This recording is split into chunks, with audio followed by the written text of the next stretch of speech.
నమస్తే. శ్రీవాణి భక్తి TV channel వీక్షిస్తున్న భక్త మహాశయులందరికీ శివరాత్రి శుభాకాంక్షలు. మామూలుగా మనం శివరాత్రి అనేదాన్ని మాఘ కృష్ణ చతుర్దశి రోజు జరుపుకుంటాం. ఆ రోజు లింగోద్భవం జరిగిందనమాట. లింగోద్భవం జరిగిన దానికి గుర్తుగా మనం శివరాత్రిని జరుపుకుంటాం.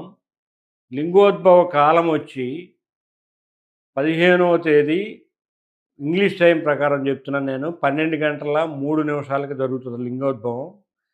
దాని తర్వాత మనం చేసే పూజలు మాత్రమే ఉ బాగా మనకి ఫలిస్తాయనమాట. చాలామంది ఏమనుకుంటారంటే శివరాత్రి 15వ తేదీ కదా!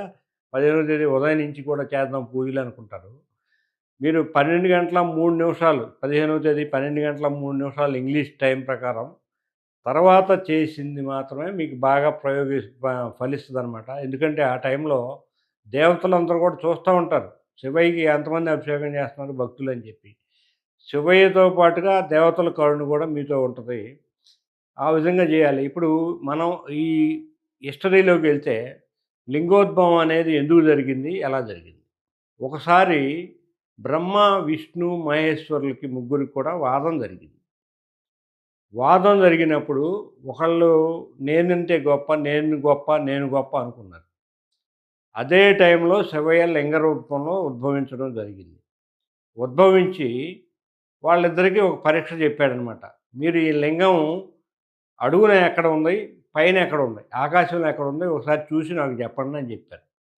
అని చెప్తే వాళ్ళకి కింద కనపడలేదు. అంటే కింద వైపేమో మా భూ మా భూమి లోపలేమో శ్రీ మహావిష్ణువు వెళ్ళారు ఆయన వాహనంతోటి. తర్వాత పైకేమో మన బ్రహ్మగారెళ్ళారు హంసవాహనంతోటి. వెళ్ళి వాళ్ళిద్దరూ మనం సిన్సియర్‌గా శ్రీ మహావిష్ణువు అయితే ఒప్పుకున్నాడు. నేను నాకేం కనపడలేదు. ఎక్కడుంటదో నాకు దానికి ఆది అనేది మొదలనేది కనపడలేదని. కానీ బ్రహ్మగారేంటంటే నాకు అంతం కనపడింది. దానికి సాక్ష్యంగా ఒక మొగలి పువ్వు, ఒక ఆవుని తీసుకొస్తాడనమాట. ఆ కామధేనువుని తీసుకొచ్చి చెప్తాడు. ఈళ్ళిద్దరికి కూడా నాకు సాక్షి ఉన్నారు. నాకు అంతం కనపడిందని చెప్తాడు. అంతం కనపడిందని చెప్పగానే ఆవు తల ఊపుతది. అవును గదా! అంటే సపోర్టివ్‌గా. తర్వాత మొగలి పువ్వు గూడా ఊపుతది. తలకాయ ఊపుతది. అందుకని అప్పుడు శివయ్య ఏమని చెప్పిస్తారంటే, నా పూజకి మొగలి పువ్వనేది వాడొద్దు. అలాగే ఆవు మొహం చూసిన వాళ్ళెవరికి కూడా పుణ్యం రాదు. ఆవు మానం చూసిన వాళ్ళకి మాత్రమే పుణ్యం వస్తది. ఎందుకంటే, ఈ ఆవు అనేది బ్రహ్మకు సపోర్ట్‌గా ఇది చెప్పింది కాబట్టి, సాక్ష్యం చెప్పింది కాబట్టి, దొంగ సాక్ష్యం చెప్పింది కాబట్టి, అని శివయ్య శాపం అనేది ఉందనమాట. తర్వాత మన ఆయన శివయ్య క్రోధం నుంచి కాలభైరవ జననం గూడా అప్పుడే జరిగింది. ఆ కాలభైరవుడు బ్రహ్మ 4 తలల్లో ఒక తలని తీసేస్తాడు. తీసేసిన తర్వాత ఆయన గోటికి అంటుకుంటది. అది బ్రహ్మహత్యా పాతకాన్ని తెచ్చుకోవడానికి మళ్ళీ కాశీలో మన మణికర్ణిక ఘాట్‌కెళ్తే అక్కడ పోతుంది. అలాగే చాలా హిస్టరీ అది చాలా పెద్ద స్టోరీ. అంత స్టోరీ మనం చెప్పుకోవాల్సిన పని లేదు.